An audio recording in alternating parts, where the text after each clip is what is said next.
As opiniões e comentários dos convidados deste programa são de responsabilidade exclusiva dos mesmos, não representando necessariamente o ponto de vista desta emissora. A partir de agora, Debate Melodia. Os temas mais polêmicos e atuais do mundo evangélico, discutidos à luz da Bíblia. Debate Melodia. Alô pessoal, bom dia na graça e na paz do Senhor Jesus. Até aqui vocês tiveram a gostosa companhia do Edinho Lobo, com o Disque M, que volta amanhã, se Deus quiser, às 8 da manhã. De agora até o meio-dia rola para você o Debate Melodia, com um tema espetacular e absolutamente atual. Qual o maior problema da igreja evangélica nos dias de hoje? Qual o maior problema? Seria singular ou plural? Qual o maior problema ou quais os maiores problemas? Qual é a sua opinião? Tema muito importante. E para um tema importante, uma mesa também importante, nosso querido pastor Walter Júnior, da Igreja Batista Rio da Prata, em Bangu, pastor Ricardo Miranda, da Igreja Batista Emanuel Itaguaí, pastor Wilson Franklin, é o pastor colaborador da PIB de Tingui, em Campo Grande, e o pastor Paulo Cozendei, da Igreja Batista Jardim América, em Itaguaí. Qual o maior problema da igreja evangélica nos dias de hoje?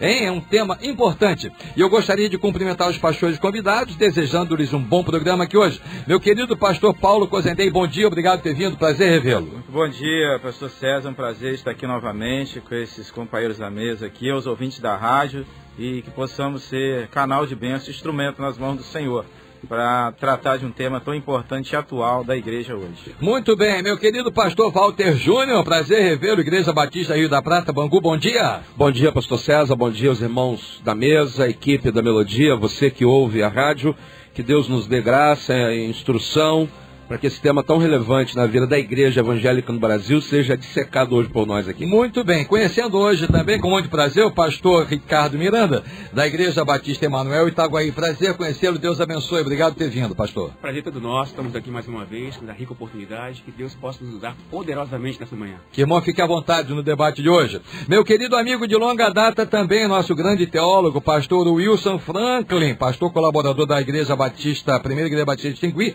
em Campo Grande. Bom dia, prazer revê-lo, tudo bem? Bom dia, meu caríssimo César, meu companheiro de jipe. Jipeiro, né?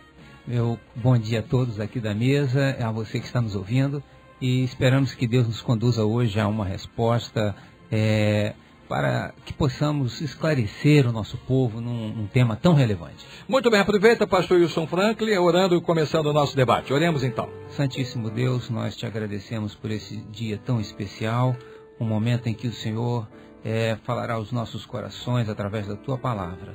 Que o teu Santo Espírito esteja a nos orientar em cada momento, em cada resposta, ó Deus, em cada fala que faremos aqui. É o que nós te pedimos no precioso nome de Jesus. Amém. Debate Melodia. Qual é o maior problema da igreja evangélica nos dias de hoje? Crentes desinteressados, hein? O cara vai quando quer, liberdade, cada um faz o que quer, não obedece mais pastor, o mundo tomou conta da igreja, a igreja pode de tudo. Como é que é isso na sua opinião, hein? Qual o maior problema da igreja evangélica no dia de hoje? Meu querido teólogo, pastor, amigo, professor Wilson Franklin, qual o maior problema ou quais os maiores problemas, na sua opinião? Tem duas respostas. Do ponto de vista espiritual, qual o maior problema? Do ponto de vista humano, são quais os maiores problemas? Eu vou começar dando um exemplo. Vamos começar a avaliar do ponto de vista espiritual.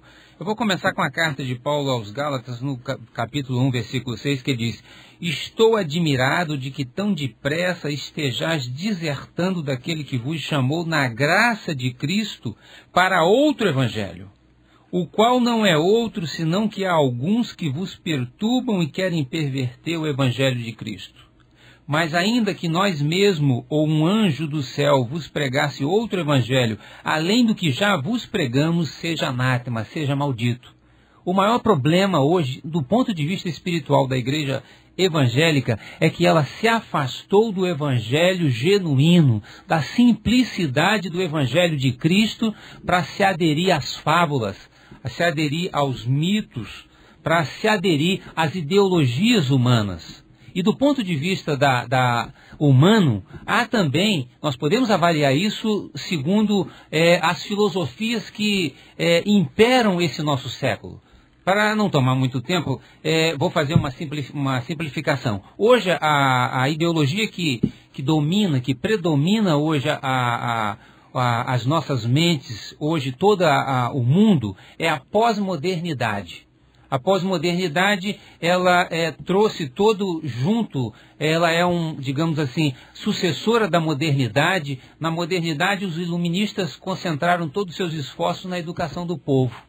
E o povo não conseguiu ser educado. Os marxistas esperavam que as lutas de classes conduzissem a uma sociedade reconciliada. Os capitalistas colocaram todas as suas fichas na revolução tecnológica e industrial. Mas para todos esses idealistas as previsões falharam, porque só no século passado nós tivemos 2 grandes guerras que mataram, ceifaram a vida de milhares de pessoas. Muito bem. Meu querido pastor Ricardo Miranda, Igreja Batista Emanuel Itaguaí, qual é a sua visão em relação a esse tema? O irmão acha que seria qual o maior problema? Ou tem tantos problemas a igreja evangélica hoje no Brasil, basicamente, que teria que ser no plural isso? Qual a sua opinião? Meu ponto de vista é plural. Plural. Estou com a Bíblia aberta aqui, em 1 Pedro 5,2. Meu ponto de vista é sobre os pastores. 5,2, 1 Pedro diz: pastoreiem o rebanho de Deus que está aos seus cuidados. Olhem por ele, não por obrigação, mas de livre vontade, como Deus quer. Não façam isso por ganância, mas com desejo de servir. Então, meu ponto de vista, muitos dos pastores hoje em dia esqueceram de pastorear suas igrejas, passaram a ser administradores. E por isso, muitas das igrejas estão da forma que estão. Tá bom. O tema hoje é meu querido pastor Walter Júnior. Qual o maior problema? Agora o irmão traz uma formação que certamente enriqueceu muito, nós já conversamos sobre isso, o seu currículo. Agora o irmão tem toda uma visão ampla, histórica das religiões e tudo mais, com conteúdo superior disso, por conta da sua formação em história também. É possível, fazendo uma análise sociológica, espiritual, psicológica, antropológica, colocar no singular a problemática da igreja nos dias atuais? Eu vou aceitar o desafio de botar no singular. É uma posição muito, muito difícil, mas eu gostei do tema e quero me desafiar a caminhar no tema no singular. Eu quero dizer que, na minha visão, o grande problema da igreja evangélica no Brasil é o neopentecostalismo.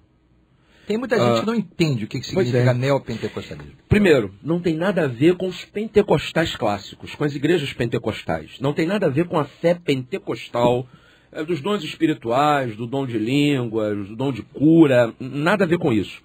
Quando estou falando de neopentecostalismo, eu estou falando de um movimento sociológico dentro da igreja evangélica. Eu estou falando de movimento de pessoas, de comportamento, de práticas que foram inseridas nas igrejas reformadas, nas igrejas históricas, inclusive nas igrejas pentecostais. A renovada. Nas renovadas, exatamente, todas as igrejas sofreram isso.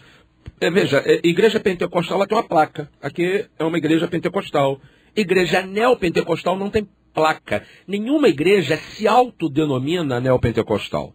Ou seja, o que é o neopentecostalismo? É um conjunto de práticas que surgiram no Brasil a partir da segunda metade do século XX, ou um pouco mais adiante disso, por volta da década de 60 do século passado, e que entrou nas nossas igrejas mexendo com doutrina, mexendo com prática, criando fábulas. Então aquilo que o Wilson falou está dentro disso.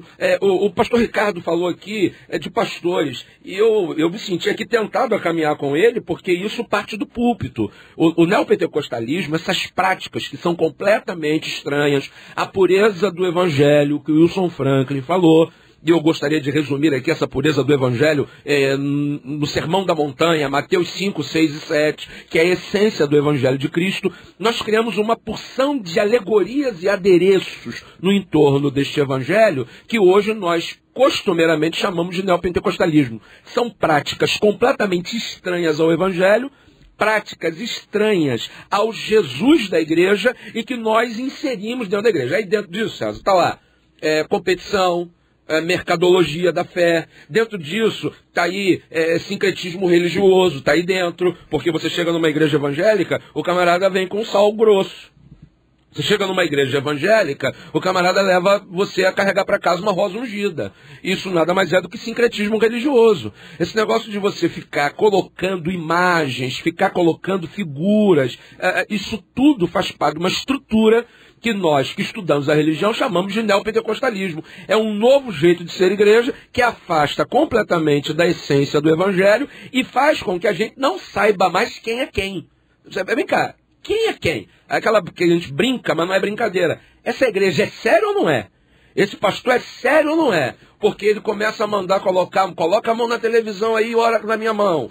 Um copo d'água às 6 horas em cima da televisão, agora beba o copo com água que você vai ser curado. Isso tudo é um conjunto de práticas que afastam do evangelho primitivo, que afastam da essência do evangelho de Cristo. Por isso, eu vou aceitar o desafio de caminhar hoje respondendo a pergunta de forma singular. Eu creio que o maior problema da igreja seja o neopentecostalismo. Dentro dele há uma série de ramificações, mas eu me desafio a tratar disso no singular. Muito bem. Essas igrejas que mandam trazer sal grosso, né? Se mandasse uma picanha por trás, tudo bem, mas só tem sal grosso, a picanha nunca vem, que coisa horrorosa. Pastor Paulo Cozendê, Igreja Batista, Jardim América, Itaguaí. Também tem sal grosso lá, não? Não tem. Nem picanha? Nem picanha. O pessoal lá tá em outro caminho. Mas vamos lá, César. Eu queria fracionar isso aqui em 3, dentro da minha visão. Tá? Eu acho que dentro dessas 3 questões, a gente vai englobar aqui e somatizar com nossos companheiros aqui. A primeira visão que eu tenho é a questão dos infiltrados dentro da igreja. O que é a questão dos infiltrados? São pessoas que não têm compromisso nenhum com Bíblia, com Evangelho, com cristianismo, com nada. Tá? Eu entendo hoje que a estratégia de Satanás, no final dos tempos, que eu creio que a gente está caminhando para aí, durante toda a história da igreja, ele tentou destruir homens de Deus, ele tentou destruir a palavra de Deus, ele tentou corromper a palavra de Deus ficou reduzida somente a uma língua latina, um grupo específico que tinha acesso. Então, de todas as formas, ele tentou parar o evangelho, não conseguiu. Então, eu creio que está vivendo uma estratégia de guerra. Qual é a estratégia de guerra do pós-modernismo do século XXI? Se eu não posso vencer o inimigo, durante anos e milênios eu tentei vencer o inimigo, que é a igreja, que é o inimigo das portas do inferno, a igreja, no sentido de que a igreja vai tirar as pessoas da porta do inferno. Se eu não consigo vencer a igreja, o que eu vou fazer? Eu vou me juntar a ela. Então, se juntando à igreja, a gente vê os infiltrados. São pessoas que não têm nada a ver com igreja, com Bíblia, com Evangelho, com nada. Eles entram na igreja para corromper a igreja, para levar a igreja para fora da Bíblia, para fora do louvor, para fora da oração. Esse eu acho que é o primeiro. O segundo, eu creio que são os apóstatas. Que são os apóstolos? São aqueles que um dia conhecem a Bíblia, um dia estiveram no meio de nós, mas deixaram a palavra, deixaram a sã doutrina, apostataram da fé, e aí levaram um grupo com eles e estão corrompendo a sã doutrina. E o terceiro e último, eu creio que são os mercenários. Tá? Os mercenários são aqueles que estão dentro da igreja, mas que usam a igreja em benefício próprio. Dinheiro, lucro, prosperidade, riqueza, casa na praia, avião, iate, por aí vai. E o apóstolo Paulo, eu quero terminar minha fala aqui, ele escreveu, a última epístola dele foi ao jovem pastor Timóteo. 2 Timóteo capítulo 4, ele disse para nós, a partir do versículo 3, o seguinte, foi em 67 que ele escreveu isso. Antes disso, tá, foi decretada a morte dele, depois ele foi decapitado em 70, o general Tito invadiu Roma. Ele diz o seguinte, a última palavra dele, registrada para nós. Pois haverá tempo em que não suportarão a sã doutrina, pelo contrário, cercar-se-ão de mestres segundo as suas próprias cobiças, como que sentindo coceira nos ouvidos, se recusarão a dar ouvidos à verdade, entregando-se a fábulas. Então a gente vê que a gente está vivendo isso hoje, e o responsável, eu creio que tudo isso é a liderança da igreja, é o líder, se seja pastor, bispo, cardeal, apóstolo, sei lá o que é. Então o líder é responsável por isso, e algumas igrejas históricas, tradicionais, cederam às pressões do neopentecostalismo, no detrimento de quê? Enchimento de quantidade, de números, crescimento, quantidade, com meios espuros para quê? Justificar os fins. Então os meios hoje estão sendo usadas por alguma liderança para justificar o fim. Qual é o fim? Igreja cheia, número, quantidades, que vão gerar o quê? Lucro financeiro, dinheiro, e a igreja está perdendo o foco do século XXI nesse sentido. Muito bem, quer dizer, foi colocado aqui, pastor Wilson Fnac, eu gostaria que vocês debatessem isso também, essa, que é o líder, quer dizer, o líder então seria o responsável por isso. Agora, aquele pastor que colocou a vida dele no ministério, não tem nenhuma profissão, ou seja, ele vive do ministério. Ele depende do ministério para sobreviver, manter a sua família. Ele se dedicou a isso. Quem sabe até se descuidando um pouco com o seu lado pessoal, profissional. Abrindo mão, quem sabe. Ele hoje também não fica muito preocupado, ainda que ele quisesse preservar a sã doutrina. E se ele mantiver a rigidez do evangelho, o caminho estreito, ele não manter, a igreja não vai ficar com pouca gente e, por conseguinte, não vai lhe sustentar, e quem sabe até vai ter uma própria rebelião, e ele agora depende da igreja. Até que ponto a dependência do pastor da igreja, sob as pontas da sua manutenção pessoal e da sua família, faz com que ele negligencie, ele também violente o evangelho e deixe o mundo tomar conta da igreja? Até que ponto isso é real? Olha, essa é uma pergunta muito interessante, porque para esse colega, a sua fé vai ter que ser muito viva e muito forte e muito eficaz, porque ele vai viver um paradoxo permanentemente entre ver esse desvio que houve de função e de objetivo da igreja. E eu queria acrescentar aqui, pastor Walter, não são só os neopentecostais, hoje nós já falamos dos pós-pentecostais, mas todos eles nós não podemos esquecer que são filhotes do pentecostalismo, porque o pentecostalismo já trouxe aquele negócio de unção com óleo, então já começou lá atrás. Então vejam que são mutações que vão ocorrendo sociologicamente. Então nós tivemos pentecostalismo, depois neopentecostalismo e agora pós-pentecostalismo, que já é essa questão mercadológica e fruto desse ponto da pós-modernidade que põe o sentimento acima da razão. Então a gente pode verificar na própria mídia o que fala o seu coração. Quer dizer, você não usa mais a razão, usa aquilo que você está sentindo. Agora observe uma coisa, nessa questão todo esse sistema, ele é o que nós chamamos na sociologia de um fato social.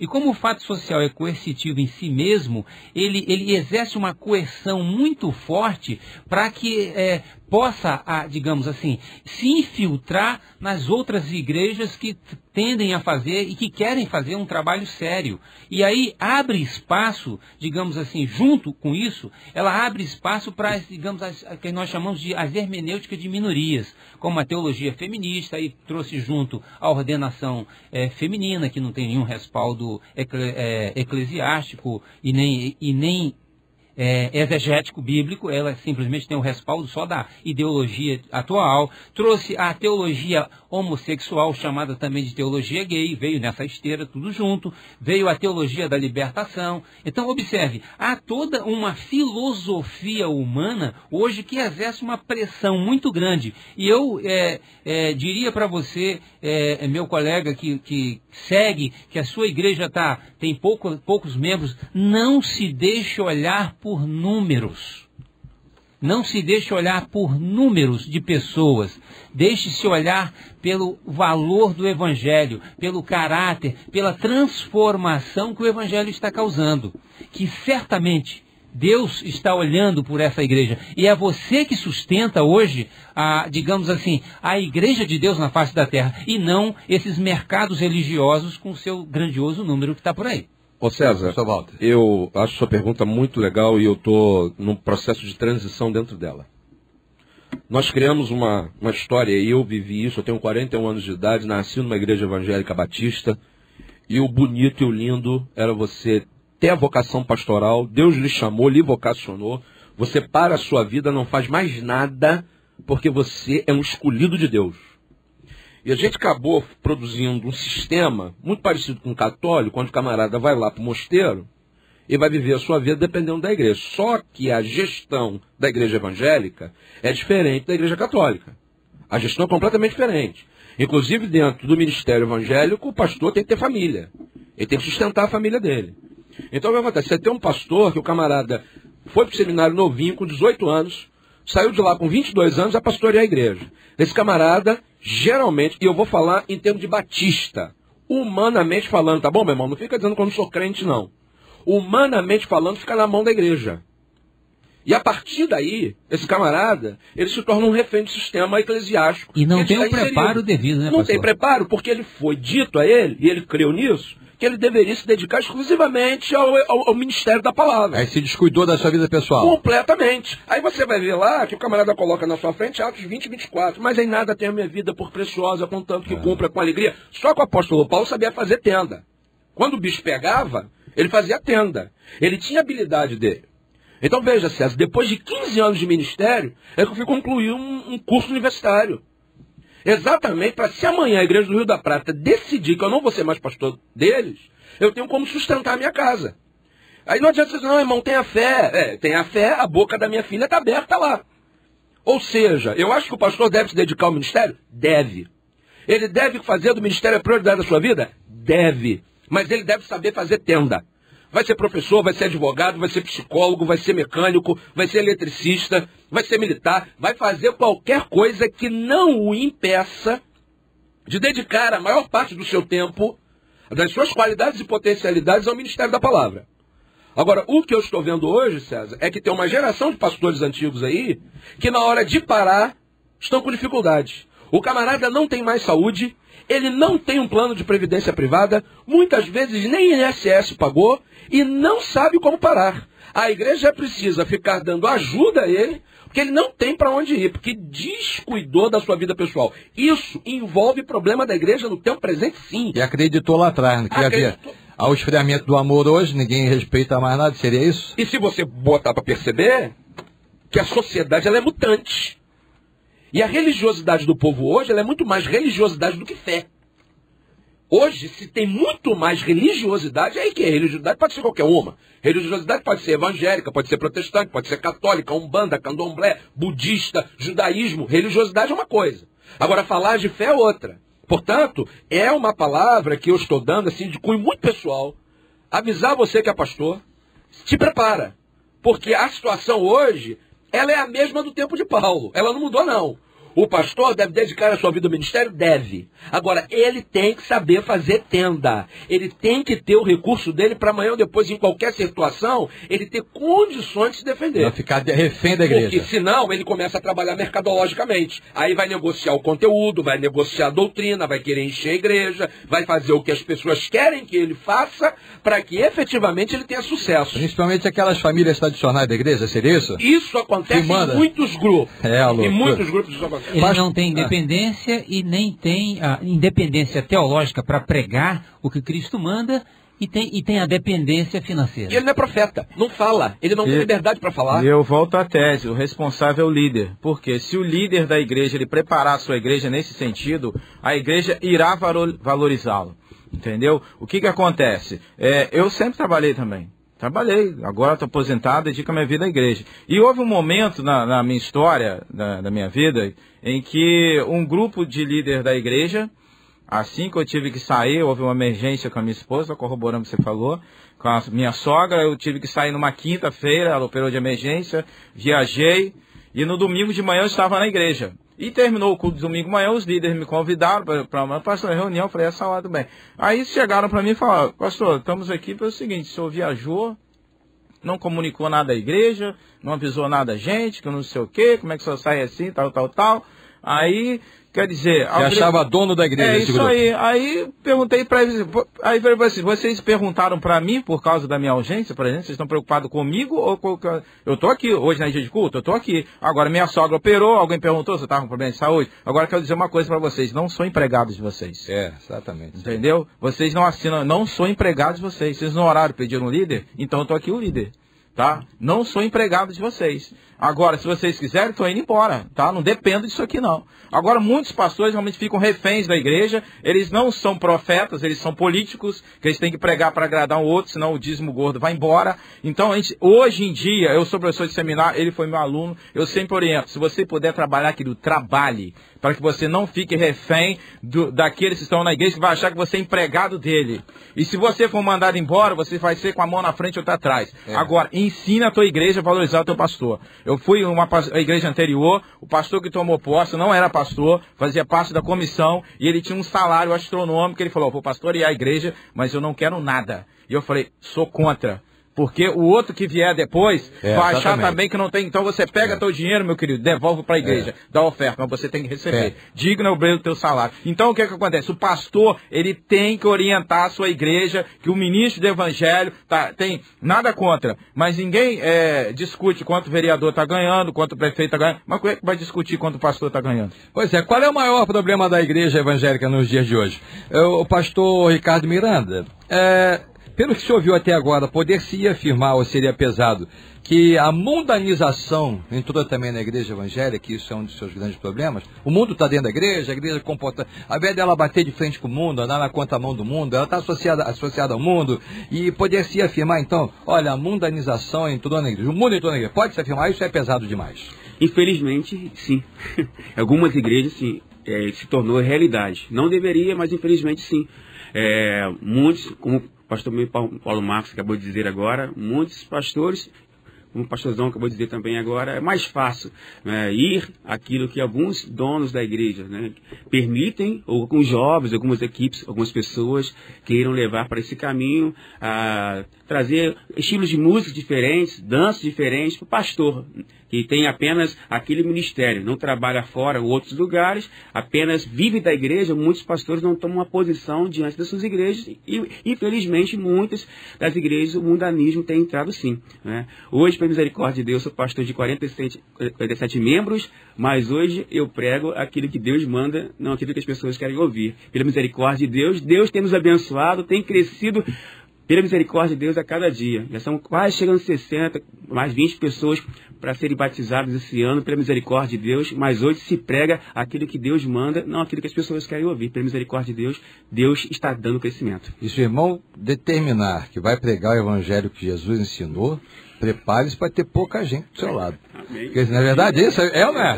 É verdade. O mesmo apóstolo Paulo que eu falei anteriormente no versos 2, o que ele disse para Timóteo? Prega a palavra, quer seja oportuno, quer não, corrige, repreende, exorta com toda longanimidade e doutrina. Foi a última, quando eu estava lendo isso aqui, eu fui perceber que foi as últimas palavras de Paulo antes de ele ser martirizado. O Espírito Santo deu para ele essa palavra, o jovem pastor Timóteo, que estava iniciando o ministério numa igreja, tinha grupos na igreja, idosos que achavam que eram donos da igreja. O apóstolo Paulo, essa palavra foi para ele, e é para nós hoje, estamos vivendo isso. Então, é pregar a palavra, independente se você está agradando ou não. Pastor foi chamado para ser profeta. Nenhum profeta do Antigo Testamento agradou ninguém. A gente tem que entender o seguinte, a gente tem que agradar a Deus, e não quem está ouvindo lá. Qual é o maior problema da igreja evangélica nos dias de hoje? Qual é a sua opinião? Intervalo aqui no Debate Melodia e já a gente volta.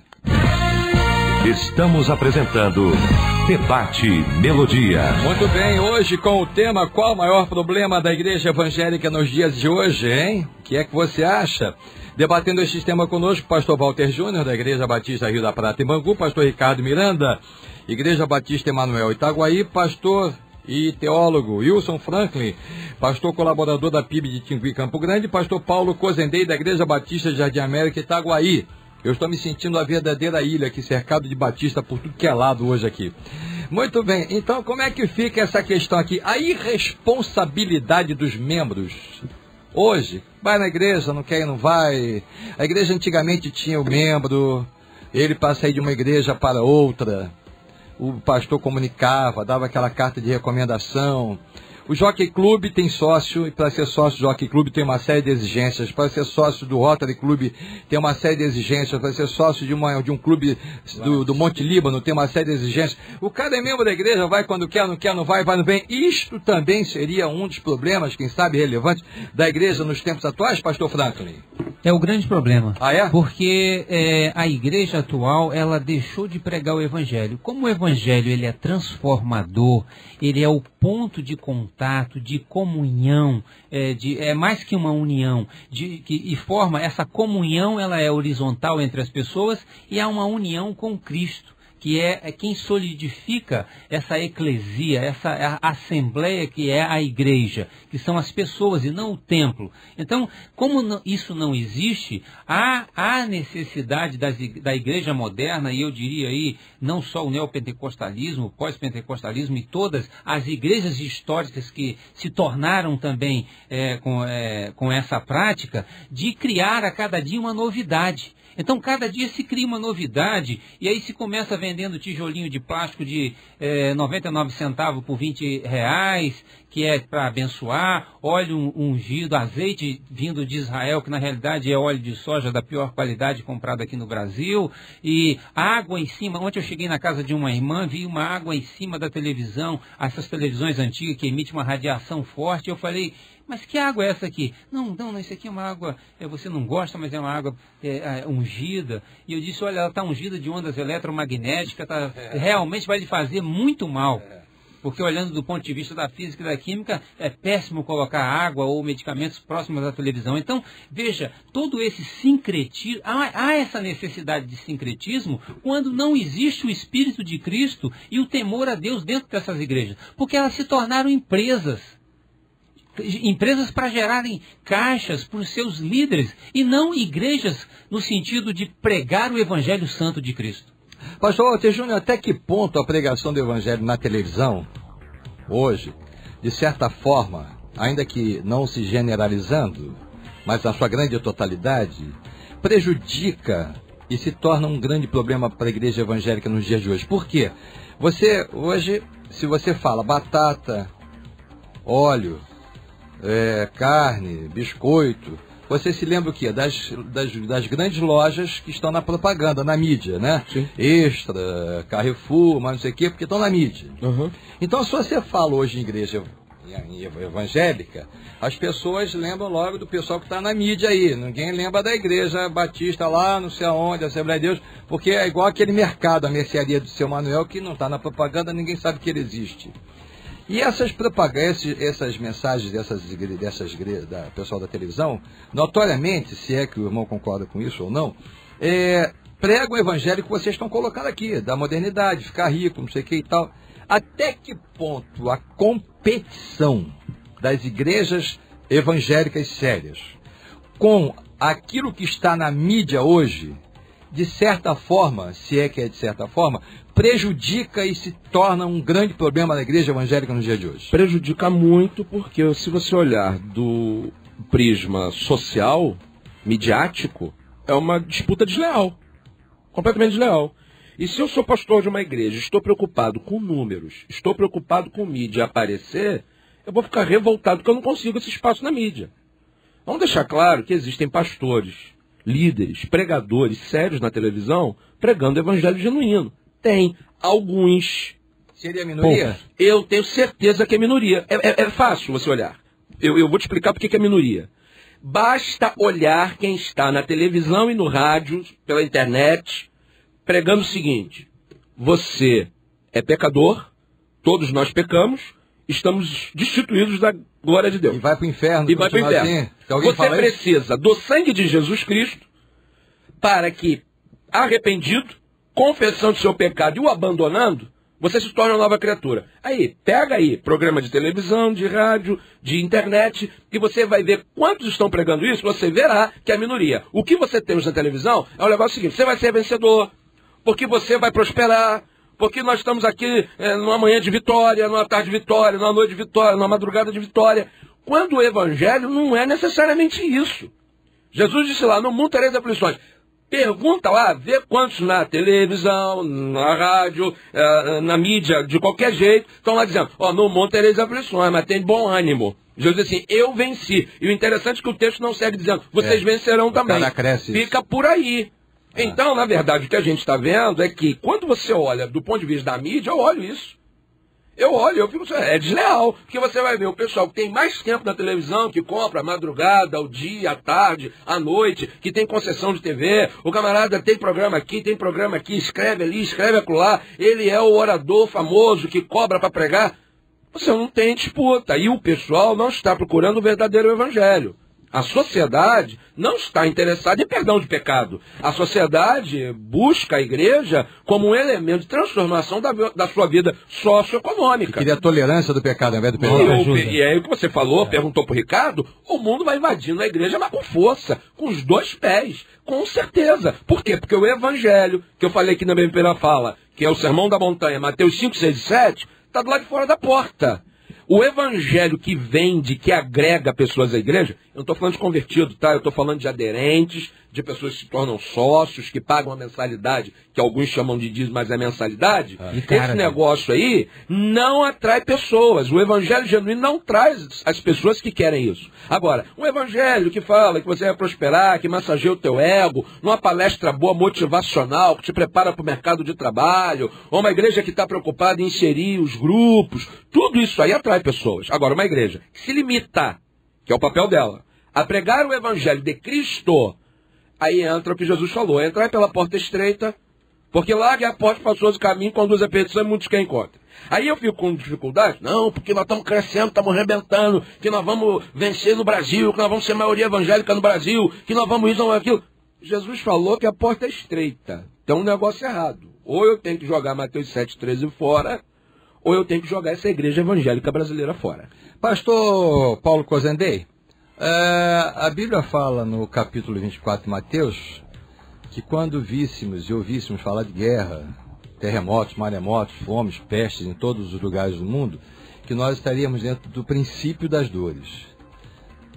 Me parece, se é que o irmão concorda, que nós estamos vendo isso. Maremoto, terremoto, fome, peste em todos os lugares do mundo. Se isso é verdade, então a Bíblia estaria estabelecendo que nós estamos vivendo o momento de princípio das dores. Como é que pode se conjugar princípio das dores com prosperidade material e com o meu melhor dessa terra? Dá para explicar? É a teologia que a gente tem visto hoje na igreja brasileira.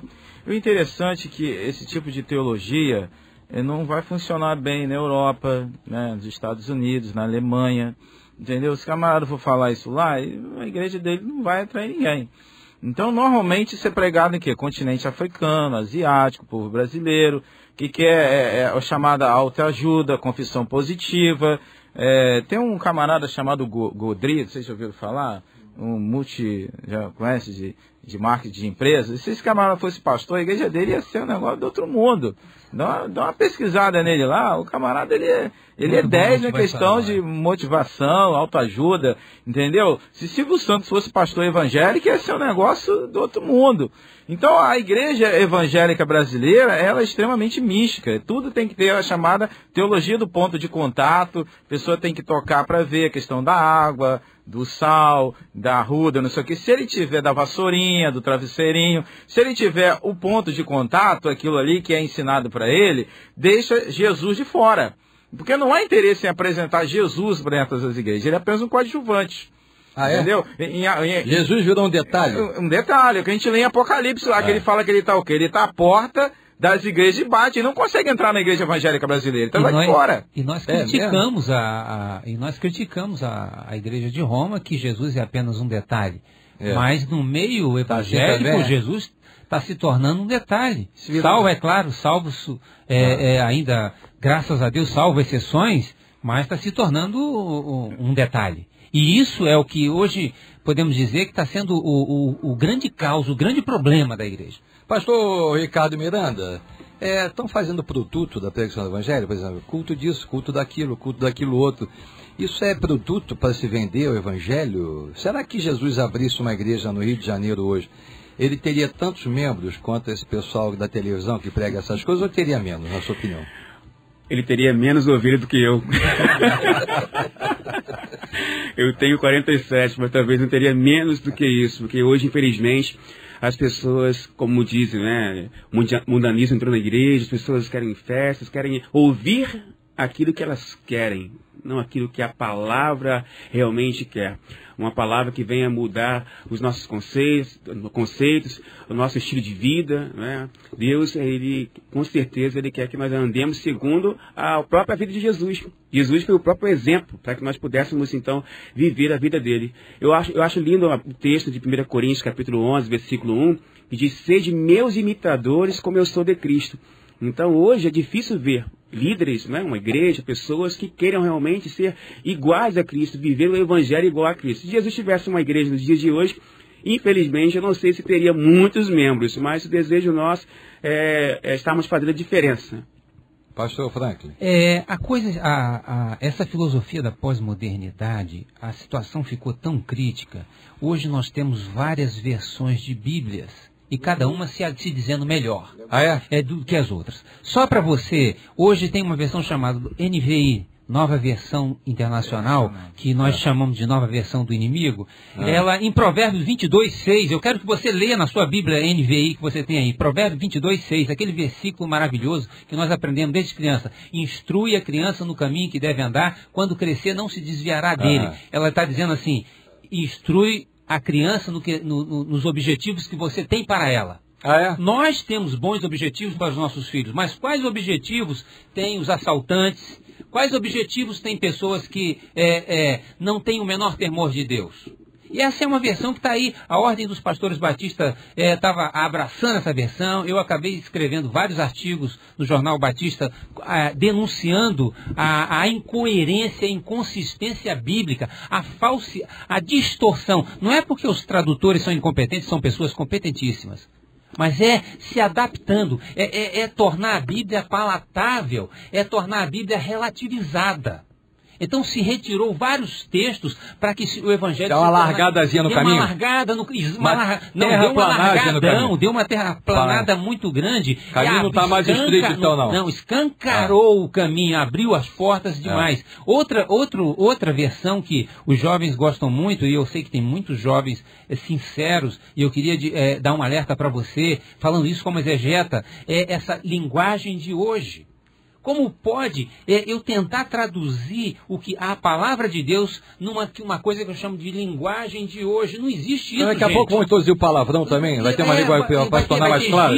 Então, se Deus escreveu uma palavra e eu não entendo, problema meu, eu que vou procurar estudar, a orar a Deus e pedir orientação de Deus. E não vou tentar traduzir, colocar essas versões, essas perversões para o povo. E o povo está absorvendo e comprando. O povo gosta disso? E muita gente boa absorvendo essas versões. E infelizmente o povo gosta dessas coisas aí. E você às vezes está em casa pensando que está com a versão da Bíblia, mas você está com a versão do inimigo. Quer dizer que Jesus disse que o caminho é estreito, uma pessoa fez uma terraplanagem nele atualmente? É isso? Está mais larguinho um pouco? O negócio vai facilitando, mas eu quero apimentar um negócio aqui, César. Eu discordo do Wilson Franklin quanto à NVI.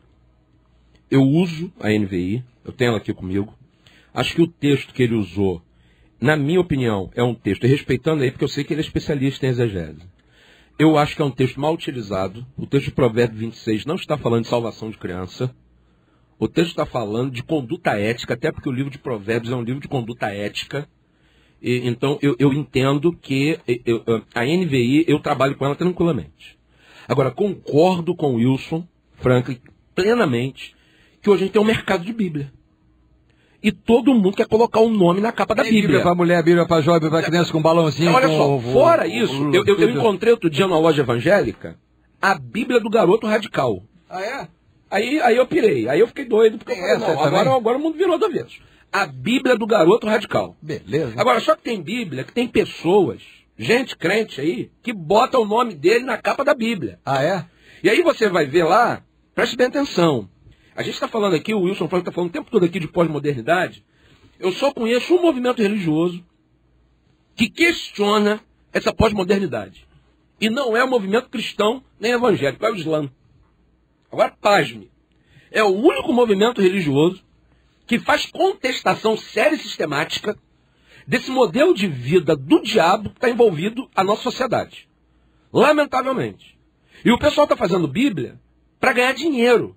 Bota meu nome na capa da Bíblia. É mesmo? O camarada faz o comentário, agrega a Bíblia. Eu quero ver se tem lá Alcorão com o nome de alguém na capa.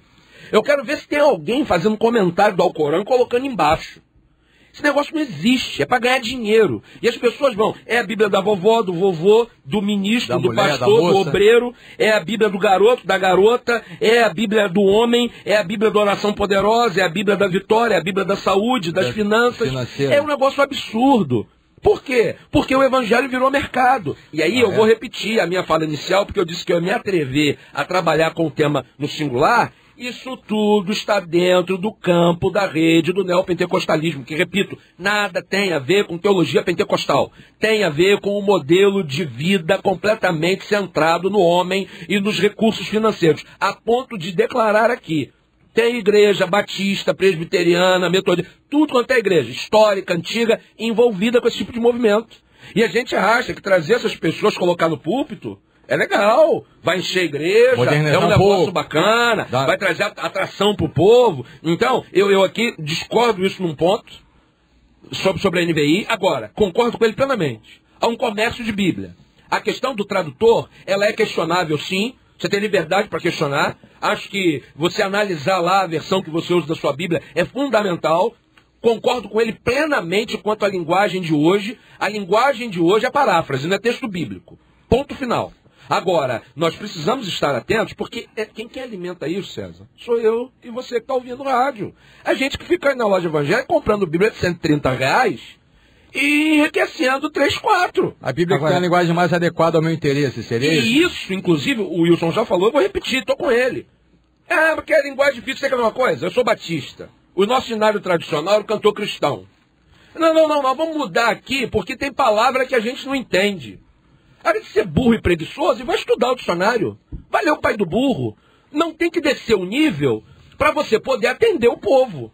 Porque nós temos uma qualidade, temos um nível. Você pegava antigamente um garoto criado em igreja evangélica, ele era destaque na escola dele lá, ele tinha um vocabulário diferenciado, ele tinha um conhecimento diferenciado. Agora, a despeito de ser popular, a gente tem que descer o nível e usar palavras que destoam do texto bíblico. Eu sou radicalmente contra essa postura. Agora, voltando na questão de Provérbios nós poderíamos traduzi-lo, isso é um pecado, mas poderíamos dizer que o livro todo seria o temor do Senhor. Então, voltando ainda na questão da NVI, não é só Provérbios, existe uma coletânea já de 1.600 erros, e até porque eu acho que a NVI deveria ser com um comentário bíblico, e não uma Bíblia. Porque, observe o seguinte, já há uma coletânea de 1.600 erros, e ela foi feita por tradução de equivalência dinâmica, e não tradução literal. Você não tem um documento hoje consular de tradução dinâmica. A mensagem poderia estar sendo distorcida? Ela está sendo distorcida, porque a tradução dinâmica, ela é traduzida, você pega textos, grandes textos, e dá a interpretação que você acha melhor. Você não faz uma tradução literal. Como que eu posso pegar a palavra de Deus e não fazer uma tradução literal da palavra de Deus, se os consulados, numa tradução consular, tem que ser literal? Se a gente for pegar o texto bíblico literal, Wilson, a gente vai ter que pegar lá, por exemplo, Gênesis, Êxodo, Levítico, a lei de Moisés. A gente vai ter que colocar isso literal, aí eu tenho dificuldade. Quero registrar que eu tenho dificuldade com leitura literal. A gente vai ter que dizer que a mulher esteja calada na igreja. Você vai ter que pegar literal, você vai ter que pegar uma opção de texto bíblico complexo demais, que você tem que levar em conta que há uma análise, sim, de cultura, de tempo, de ambiência. Sim, mas aí vamos fazer uma... Por isso nós chamamos de análise histórico-gramatical. O assunto é denso, exatamente. É complexo demais, então, histórico-gramatical. Agora, é defender a leitura bíblica e a sua praticidade textual, literal em todos os textos. Não é isso. Você mudou. Olha só, você mudou. Porque eu estou falando de tradução. Mas eu estou falando de tradução. Há um provérbio que já diz que todo tradutor é um traidor. Você já tem um problema aí com tradução. O meu problema não é com tradução. E você discutir a tradução, escolher a sua, legal. Agora, dizer que você vai utilizar o texto bíblico de forma literal, retilíneo de Gênesis e Apocalipse, nós criamos um problema enorme. Isso, estou falando a tradução que Deus escreveu, o que Deus mandou escrever na Bíblia tem que ser traduzido literalmente. Agora, o uso disso tem que ser feito de maneira histórico-gramatical. Essa é uma diferença. Pastor Paulo Cosendei, dentro dessa discussão, veja bem, se nós contextualizarmos a Bíblia o tempo todo, não corremos o risco dela não servir para nós? Por exemplo, a carta de Paulo escrita aos Coríntios foi para os Coríntios. Então eu tenho que me adequar àquele tempo, àquele momento, àquela realidade. A carta de Paulo escrita aos Romanos foi escrita para os Romanos, naquele momento, àquela realidade. Se eu só contextualizar a Bíblia, você não vai ver nenhuma carta de Paulo escrita à Igreja Batista Favo de Melo, ao César de Andrade. Eu não corro risco em só contextualizando a Bíblia, ao invés de extrair a sua mensagem. Eu não corro risco de ficar fora da Bíblia, porque você não vê uma carta escrita para você, Igreja Batista de América Itaguaí, não tem. Ou você se insere dentro da mensagem, aquilo que foi escrito para Coríntios serve para você, ou então estamos fora disso. É mais ou menos por aí? Pô, como é que é? Eu entendo, a revelação de Deus ela é progressiva, entendeu? Toda ela se aponta para Jesus. A Bíblia, ela é doutrinária, ela é ética, ela é moral, ela é teológica. Em que sentido? A questão é por inferência. Então eu tenho que aplicar o texto bíblico à realidade da igreja que está vivendo hoje. Então a aplicação bíblica, ela não vai mudar nunca. Por isso, o que Jesus fala? Passará céu e terra, mas as minhas palavras o quê? Jamais passarão. Então precisa tomar bastante cuidado com a questão da aplicação, ela sair fora do contexto cultural, histórico, teológico. Então ela é válida, temporal, ela é válida para hoje. Tá? A aplicação é para hoje. Agora, isso tudo, eu quero fazer o seguinte, isso tudo está baseado nos infiltrados. Que eu falei no início. Quem são os infiltrados? Quem está por trás disso? Porque o pastorzão está lá, por exemplo, o Walter Júnior. O que o infiltrado vai fazer com o Walter Júnior? Pô, esse camarada é bom disso. Ô, Walter, vamos fazer um livro aqui, vamos fazer um CD, vamos gravar não sei o quê. O camarada dele não é crente, tem compromisso nenhum com Deus, ele é um empresário, ele quer usar o Walter Júnior para ganhar dinheiro. Então, E aí o Walter Júnior se permite. Isso aí, ele se permite. Isso aí. Então a igreja evangélica está cheia de infiltrados. Tem muitos pastores bons aí que por trás dele tem um cara que não tem nada a ver com Deus. Tem muitos cantores evangélicos que começaram bem, que é o que eu falei. Quer explorar o filão evangélico. Isso aí, tiveram um berço e no meio do caminho caíram do berço. Inclusive por quê? recebendo mensagens de domingo pela internet para pregar à noite. Entendeu? Então o infiltrado entrou que não tem nada a ver, ele viu um filão para ganhar dinheiro e o cara tá fabricando Bíblia, tá vendendo CD, tá até dando música. Pasmem, tem cantores evangélicos que tá comprando música, o cara não tem nada a ver com Deus. Mas tudo porque são os infiltrados dentro da igreja que está deturpando a igreja evangélica. Em meia palavra, rapidinho aqui, 35 milhões de evangélicos no Brasil, marcha para Jesus e tudo mais. O evangelho hoje pregado, ele difunde mais o otimismo cristão ou a fé? Hein, pastor Wilson? Rápido. O otimismo cristão. Pastor Ricardo Miranda? Otimismo cristão. Pastor Walter Júnior? Otimismo, sempre otimismo. Pastor Paulo Cozendem? Autoajuda. Autoajuda, otimismo cristão. E aqui, rapidinho, que nós estamos chegando aqui ao final, qual a diferença, rapidinho, do crente e do evangélico? O crente do evangélico é o crente, o salvo, é aquele que olha o mundo através do evangelho. E o evangélico? E o evangélico é o que olha a Bíblia através do mundo. Pastor Ricardo Miranda, há a diferença entre evangélico e crente? Sim, o evangélico, ele tenta viver aquilo que a palavra de Deus manda.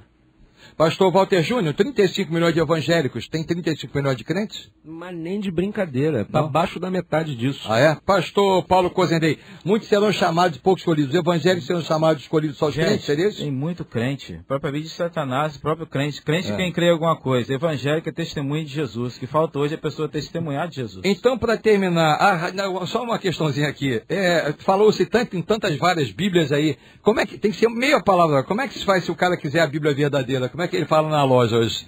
Como é que eu quero a Bíblia? Como é que faz? Eu diria para você, compra a Bíblia versão Almeida corrigida. Pastor Ricardo Miranda. Eu gosto da NVI. NVI? O Wilson Frank te deu uma olhada. Eu vou dar um artigo para você, avaliar. Pastor Walter Júnior, qual é a Bíblia séria? Tem Bíblia séria? Porque tem todas que a gente falou. Mas tem a séria também, a verdadeira? Tem? Eu acho que você tem que buscar, primeiro, olha, Bíblia que tem nome de homem na capa tá fora.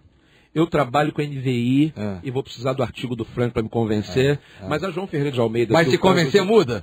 Se convencer, eu mudo e dou palma para ele aqui e vem aqui dar o crédito a ele. Mas a Ferreira de Almeida, qualquer uma das suas versões de Ferreira de Almeida, que é mais tradicional. É mais tradicional. Almeida, corrigida fiel. Nós vamos ter, não começa a apertar, não.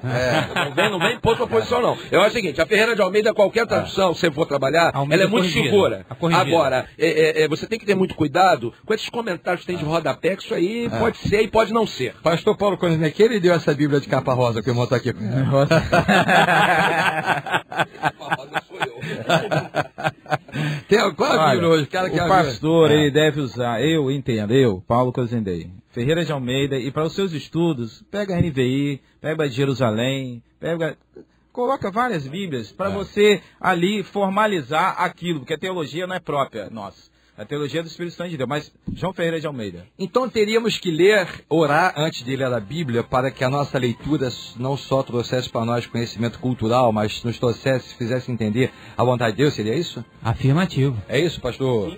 Pastor Wilson. 100% correção. Pastor Cozenei. É o Espírito Santo Aí de Deus. terminou o debate. Qual o grande problema da igreja evangélica no dia de hoje, pastor Wilson? É um problema espiritual, afastamento do evangelho. Pastor Ricardo Miranda.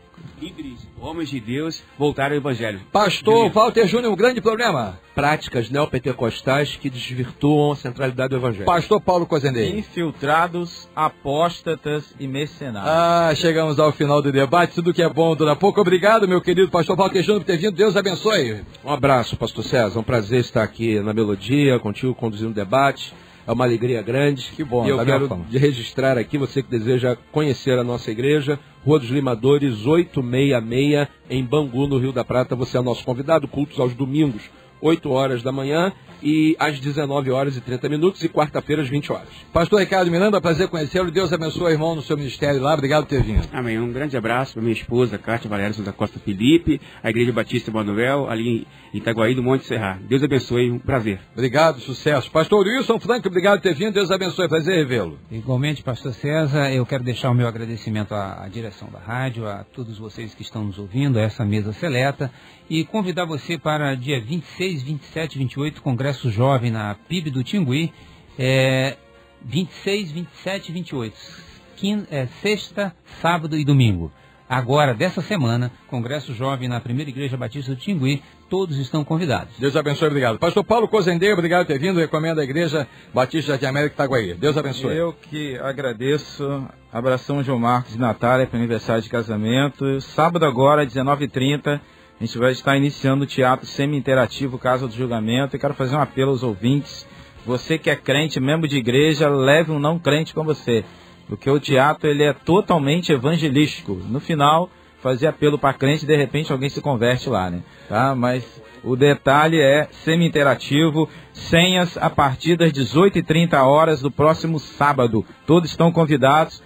Entrada, 1 quilo de alimento não perecível que será distribuído às instituições de caridade. Muito obrigado a todos por terem vindo, a você pela audiência de sempre. É muito bom saber que você ouve a Melodia. Deus abençoe a todos. Na sequência você fica com a Débora Lira com Tarde Maior e o debate Melodia volta amanhã, se Deus quiser, logo depois do Disqueme com Edinho Lobo. Amanhã, o tema muito importante, a pregação do Evangelho nos dias atuais, hein? O que é que você acha? O tema de amanhã, a pregação do Evangelho nos dias atuais, é o tema do debate. Obrigado a todos. Se Deus permitir, estaremos de volta amanhã. Para terminar, lembrar você que cada dia mais que vivemos é um dia a menos que nos resta viver. Daí a sugestão que vivamos o dia de hoje na plenitude das suas potencialidades. Um abraço, muito obrigado. Fiquem todos na paz, porque na paz nós vamos. Tchau, pessoal.